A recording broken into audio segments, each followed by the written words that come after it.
Guys, I am back with my buddy and fellow front row dad, Mike Ayala. In case you're listening to this show and missed the first one, you should go back and check that out. We talked a lot about Mike's views on raising his amazing children who are now adults. We talked about things like why he didn't let his kids get a job until they were 18. And there's a surprising outcome to that I think you'll enjoy. We talked about maybe could there be too much abundance for children in their lives? And what are thoughts around raising kids who aren't entitled? And maybe even how to raise easy kids. All headlines that would make me want to go listen to a podcast interview.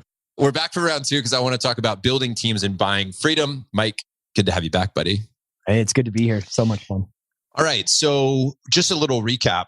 You built a badass business and you bought some freedom for yourself. And now you teach other people to do something similar to that. On your website, it reads, Mike helps busy professionals and business owners find true freedom to live their best life by investing for more freedom. Invest in yourself today.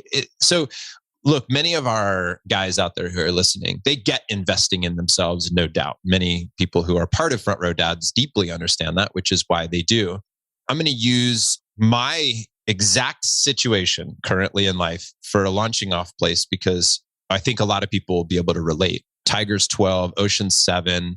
I made a transition a couple years ago to go full-time front row dads. Prior to that, some people will know I was speaking, traveling a ton, and that's how I made a living as a professional speaker. But now we're at front row dads. We did $500,000 last year in revenue. We have one full-time employee, a couple contractors. And front row dads is in a really interesting place of like, it could be in a decade from now, 10,000 members. You know, I have visions of front row dads being like EO, the entrepreneur organization, but family men with businesses, not businessmen with families. Very specific type of person and very specific conversations that we're having in this brotherhood. But I see it being that big. I don't really care to be the CEO or the COO. In fact, I don't think I will be, in years from now. The one thing I am clear about, and I got this from Dan Sullivan, who was at our summit recently, was around who, not how. And the one thing that's becoming crystal clear to me at age 46 with my family is that building a team has never been more important.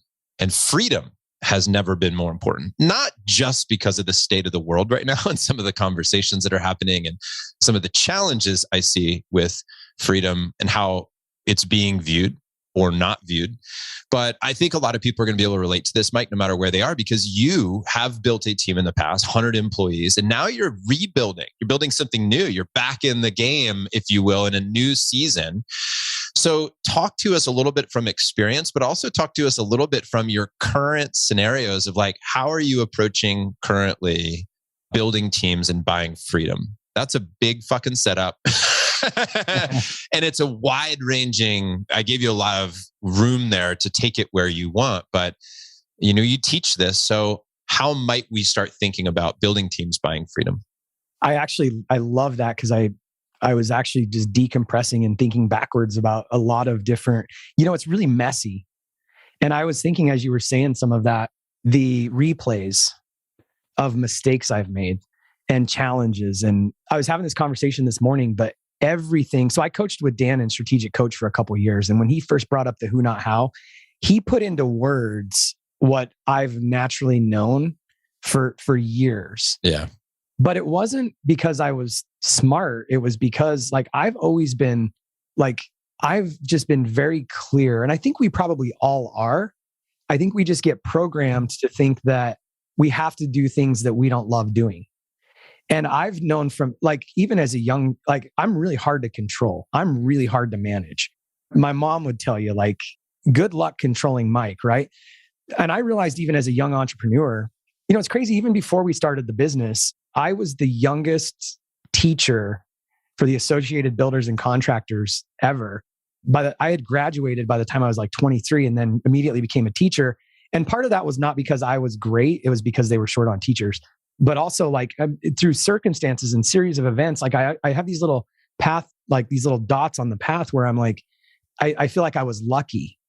But also no, it's tenacity and it's taking ownership and it's I can't be, if I don't see somebody stepping in, I'm going to step in and take care of it. And so when we flip that, I think that the reason, so I was running a $3 million casino expansion at the age of 23 which led me, I was working out of town 100, 110 hours a week. That led me to starting our business. And literally my thinking around starting that business was that if this was not the life that Karen and I had designed in our mind, and I'm missing our third pregnancy, our third kid. And I remember thinking, if I'm going to work 100 hours a week, I might as well do it for myself. That's what I thought entrepreneurship was. But then we started that business, and literally, I think we opened in June. By the time we got our contractor's license, by the end of that year, I think I had 19 employees, and we had cleared $1 million in revenue. And I'm 24 years old. I'm a plumber. I'm not like a business owner. I didn't know what bookkeeping. I didn't know any of that. And so part of this was like necessity. I was growing so fast. And I think I said this in the previous, I used to call it stacking bodies. Every turn though, I've always had mentors and I always paid the best of the best. I remember one of my first coaches said to me, I love coaching you because you just go do what I tell you to do. I didn't know any I didn't know any better. I didn't have preconceived ideas. But to bring this back to like that same coach, he made a comment in an annual planning meeting. He said, if your business isn't helping you achieve your personal goals, you just own a job. I'm like 25 years old when I hear this. And I'm looking around and I'm like, again, life by design. I want a life of freedom. I understood it at an early age, but also there's some things dynamics of who Mike is that it's really hard to control me. I just naturally want my freedom. And so at every stage, I used to visually see this, and this is going to sound stupid, but I used to visually see like myself as like, when Clark Kent's changing out of his suit and he becomes Superman, like shedding things that were keeping me, roles in my things that I hated doing. Like I would literally just see myself, I would visually see like me shedding things that I hated doing. And so I think this real superpower, I'm a very simple person at the end of the day. I'm really, really clear on what I'm not good at. There's very, very few things that I'm good at. And every time that I find myself frustrated or grinding or, not feeling like, we all do this, but there's times when I'm feeling like out of line, I'm out of energy, I don't feel good. I just stop and I'm like, what is this? And 9 times out of 10, I'm working on something. I'm working on a big project or something that's not in my zone of genius. Hell yeah. And so that's really like just getting really clear on what you're really good at. I think that's the most important part of all of it. So yeah. So first part is getting clear on what you're great at. Zone of genius, some will call it unique talent. It's your strength. It's the thing that you do because you have some natural ability, right? Just kind of, there's an element of it that comes naturally. There's an element of it that you are great because maybe you love it and then you don't mind working hard at it. And then there's an element of it because it's actually important to the business. Yeah. Right? Like would you agree that's kind of how to define a zone of genius or unique talent? Yeah, 100%. And, I think a lot of times, and I don't know if you see this, but this happens over and over because every time we get clearer on that zone of genius or whatever, and then we start surrounding ourselves with people, it's messy. People are messy. And when I was talking about, hearing you in the intro and me seeing the replay, I can't tell you how many wrong hires I've made and I can't tell you how many times I've had to step back into a business or step back into a job that I thought I was done with forever, including entire businesses where I was like, thought I had turned it over to my partner and I'm back in again. And I think that's just the part that we have to realize that. So my 3 things are vision. Like I'm a visionary and I used to try to temper that. I can't think about that for 2 or 3 years. Right. No, I'm a visionary. And then and this is crazy, but visionary, internal key relationships and external key relationships. That's like very simple. Like if I could spend all day attracting talent internally, building relationships around that, and then same thing externally, everything we need is on the other side of a human. And that sounds crazy because it's like, well, Mike, what do you actually do besides dream things up and talk to people? Nothing. Because not that I actually don't, but the reality is the more we can set that up. But here's the problem on the other side of that. We have to be prepared for a certain success ratio or a certain failure ratio. Because even if you think we hired a hot shot a few years ago from one of the best of our competitors in a certain industry, like best of the best recruiters, we paid top dollar because we're going to replace Mike in the operations world.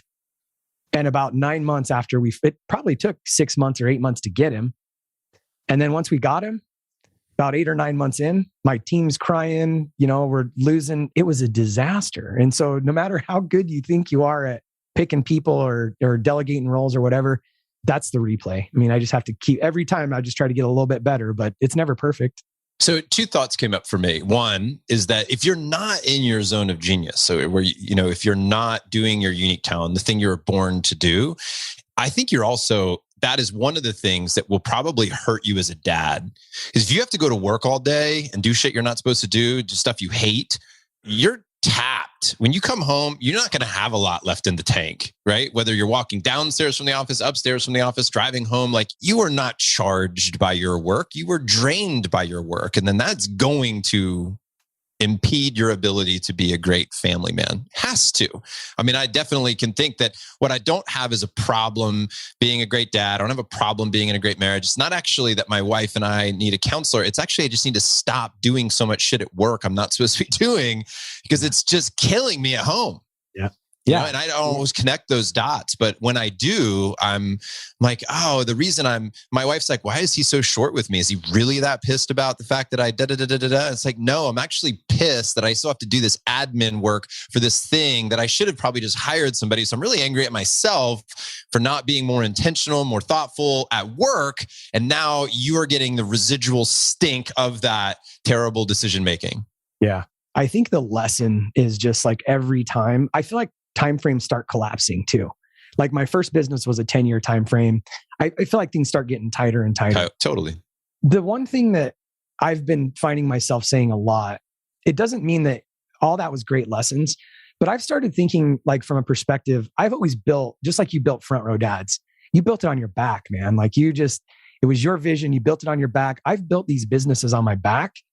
And then I try to bring in somebody at some point in time. And there's nothing wrong with this. Like that was the evolution. But what I'm starting to try to think about is like, it's Dan Sullivan's Who Not How, but not necessarily just even on what I'm trying to start to think about as we're forming partnerships and looking at when I start thinking about my zone of genius, and I've done several lately, if I can identify the key partner up front, not employee, but partner, I'm starting to think in those terms, like the best way for me to stay in my zone of genius is to not even build the business on my back. Find the person that needs me to partner with them to build the business on their back. They love doing what they're doing. I love doing what I'm doing. This is kind of a newer, Karen and I have been having this conversation the last year and a half, 2 years. I want to get to that point where rather than building it and then trying to replace myself, I want to get to a point where I just align with the right partnerships from the beginning. Yeah. I think one of the things I'm trying to be conscious about with Front Row Dads is mentioning often that I'm not the guru.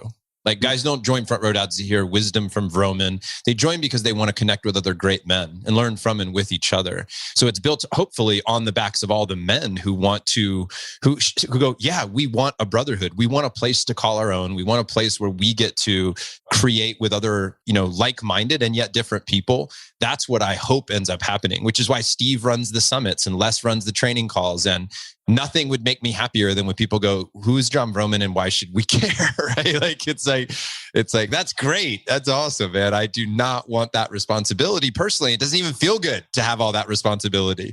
And I think it just needs to be, the right frameworks need to be put into place.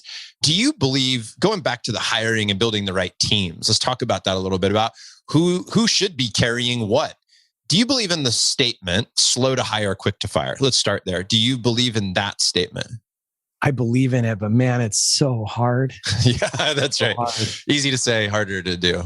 Yeah, especially because a lot of times, and I don't know if you have experienced this, but when I look backwards again, I think it's kind of like the overarching conversation. When you start to figure out what your zone of genius is, you're slower to get in there and be messy. But a lot of times when we're just bootstrapping and we're growing and we're like we're in such a urgent situation to hire. That's really where I think the problem lies.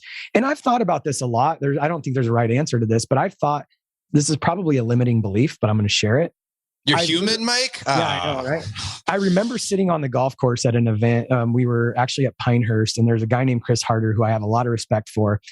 And he was talking about Tesla, and this was like 2 years ago, and Tesla's stock prices and everything else. And I said, well, yeah, it must be nice to just have all the money in the world and be able to do it. And he's like, he looked at me and he said, that sounds like some kind of belief that you have in your head, and where that was coming from. And I've wrestled with this a little bit, so I'll pull it back. Like, when we're bootstrapping companies and we don't have unlimited capital and everything else, like we're trying to remain efficient and and tight. And so I think sometimes we wait too long till our backs are up against a wall. And then we're in a position where we feel like we have to hire quickly because we've waited too long to make certain decisions. And so that's where I've been wrestling with that over the last, when's the right time? Because you don't want to hire too early. Exactly. That's the challenging part, right? Because then when it gets to the point where the tribe or your business or whatever has grown to 1,000 clients or 2,000 or 10, it's not too late, but it's like you're at a point where now you're like back to what young Mike would say, stacking bodies. And that's a bad place to be. Hey guys, quick break here to talk about a new program that we launched a few months ago, and it's having a huge impact. It's called the Summit Series, and here's how it works.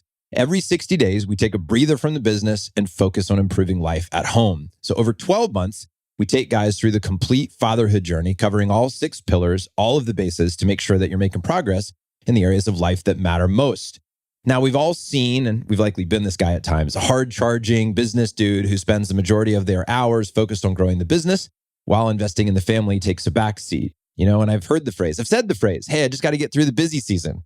Well, for most, the busy season never ends, and we just are one of those guys who gets to the end of their life saying, I wish I would have spent more time with my family. So to ensure that that does not happen to you or anyone in our community, we created a program to keep us all on track. It's a space to get focused on how to take our families to the next level. So here's a few reasons why the impact has been so profound of the Summit Series. Number one, it's a giant pattern interrupt. While many of us have been very intentional about creating habits and routines and rituals that help us to thrive, they can also hurt us if we don't have moments where we break away, take a day, and see things from a different angle. We all know the difference of like a 5, 10, or 15-minute meeting at work where we might be able to address one thing. It's very topical, and where we can step away, off-site, one-day planning session where big moves are made. And that's what this is for our families.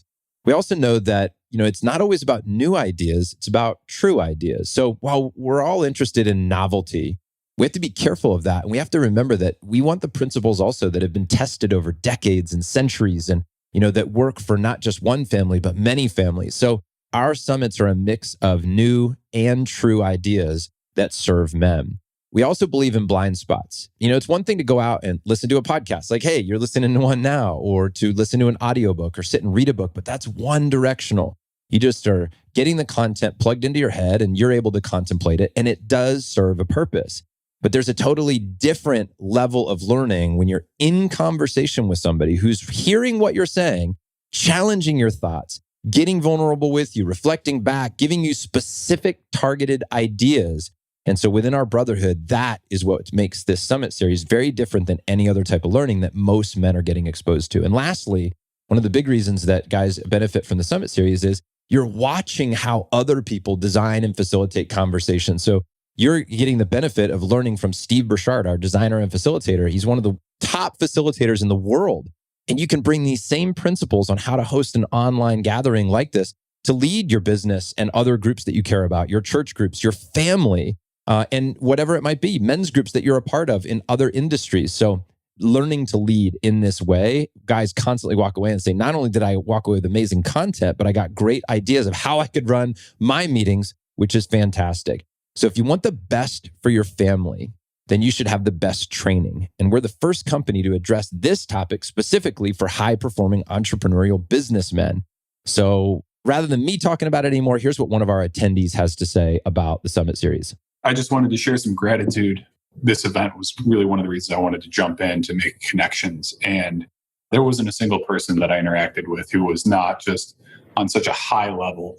Everyone was committed to being here, to being a part of this process, learning and growing and supporting each other. So I'm super grateful to everyone that I interacted with and to be a part of the brotherhood. So I'm looking forward to just taking everything to the next level with you guys. So thank you. All right, guys, to register for the next Summit event or become a Summit Series member, which I recommend within the Brotherhood, go to frontrowdads.com and click Join the Brotherhood today. Let's take Front Row Dads as a case study for a minute. So here we are. I'm clear that I would like for this thing to grow because I believe so much that I just want other people to have what our group has.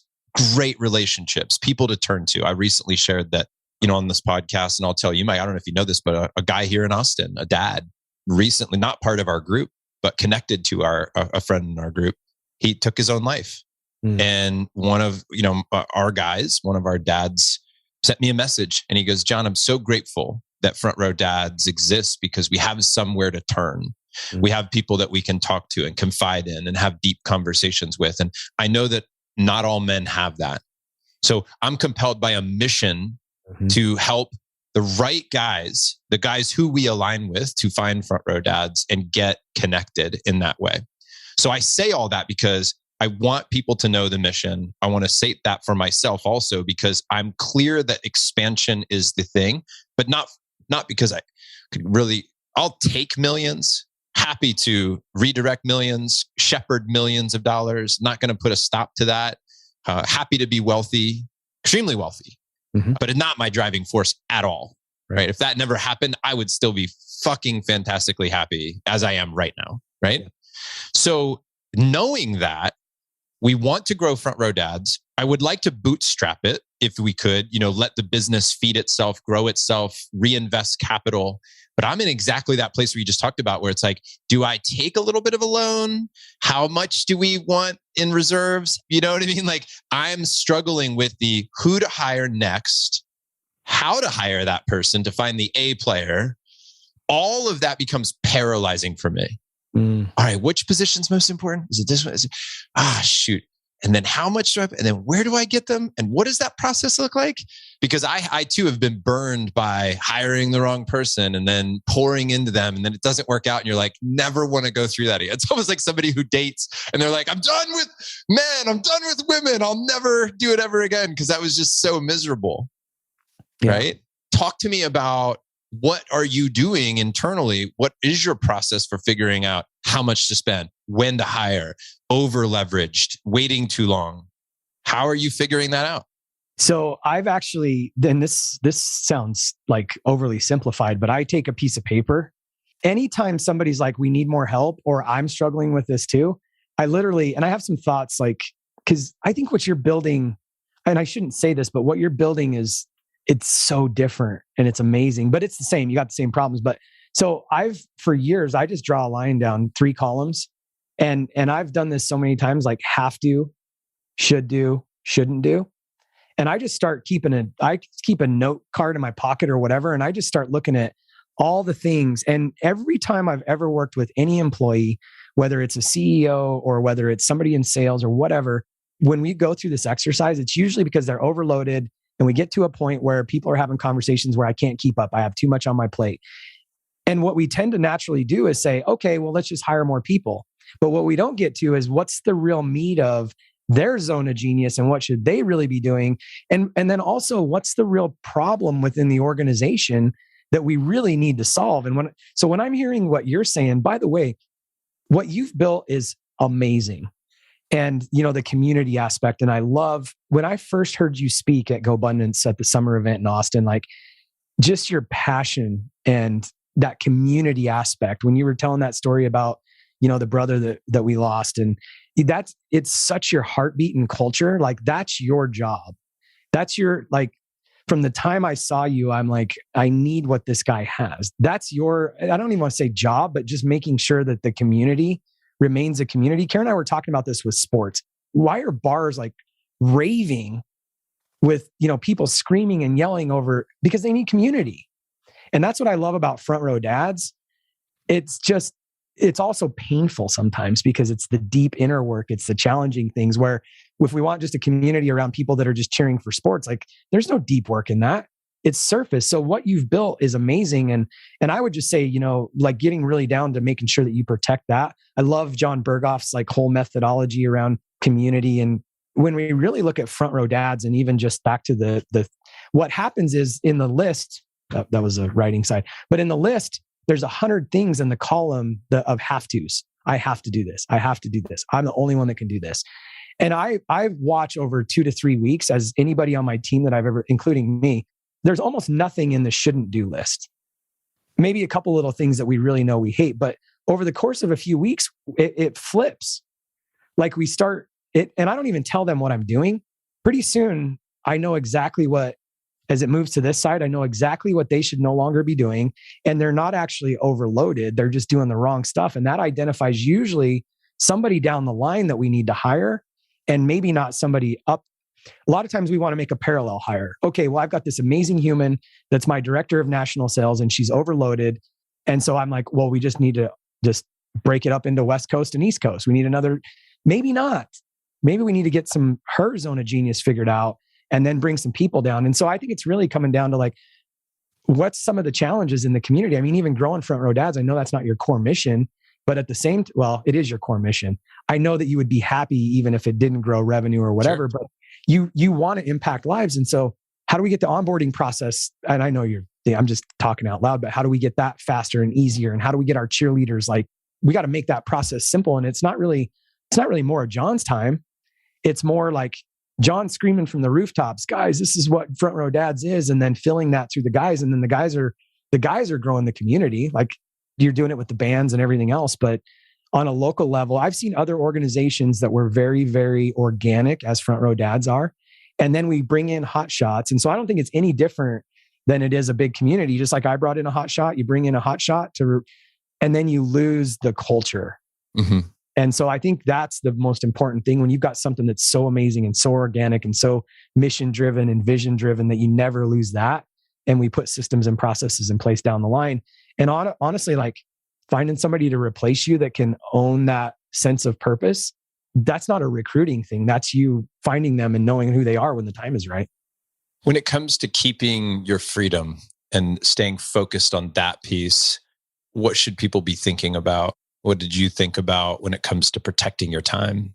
Coming back to that, you just talked about, hey, I pull out a piece of paper, I make 3 columns, I write down what I have to do, what I should do, what I shouldn't do. What's your process for freedom and revisiting that? I think the first thing in all of this is really, and this isn't a direct answer yet, but it's really knowing like who you are. When COVID hit, I had a huge revelation about myself. I'm a wartime leader. When there's problems in an organization it doesn't even need to be problems. When we're scaling an organization, I'm a great leader. I'm a great starter.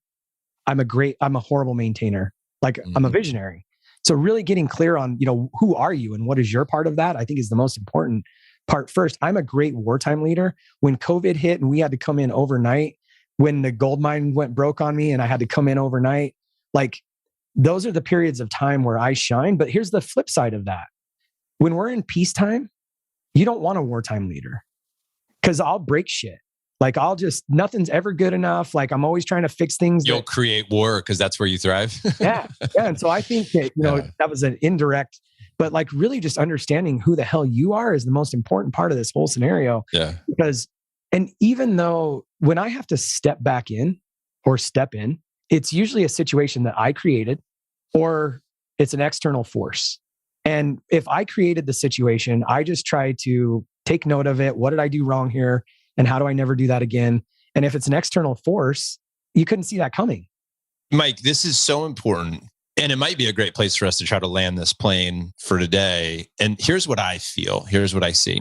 I'm piecing together words of wisdom from different leaders in my life. One of them is, how are you unconsciously committed to that outcome? Let me say it again. How are you unconsciously committed to that outcome? So what we might write on paper is we want freedom.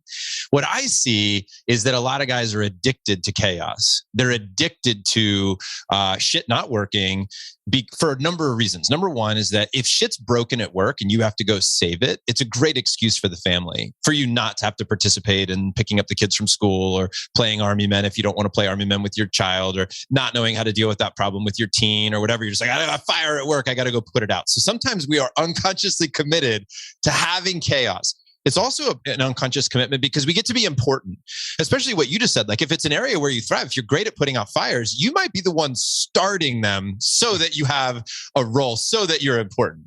Yeah. Like, so a lot of times we say we want freedom and peace, but that because of our strengths, because of where we shine, or how we get recognized from people, declaring our importance in an organization. Tim Nikolai said this today at our band meetup. It's like in societies, we do this. When you have enough comforts and you have enough conveniences, you just find something that's broken and just pick on it, you know what I mean? And like, you start talking about stuff that doesn't even matter really, because damn it, you need a fight to be in. And so you make one. Right. And I think, in relationships that happens, like you just feel your relationship's getting a little dull, pick a fight. And then, fighting is better than not having any emotion. So many times in business, that's exactly what's happening, is like, you want to make yourself really important, right? Do you feel the same thing?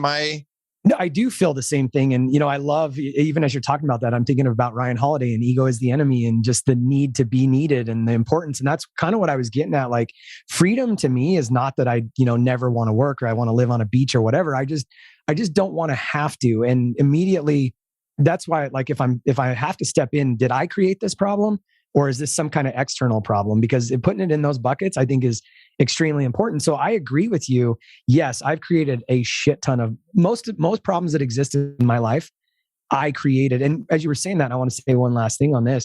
Even the seasons are so important, because some of my old thoughts, when you were talking about that unconscious, part, some of the things that I wanted 15 years ago are different than what I want today too.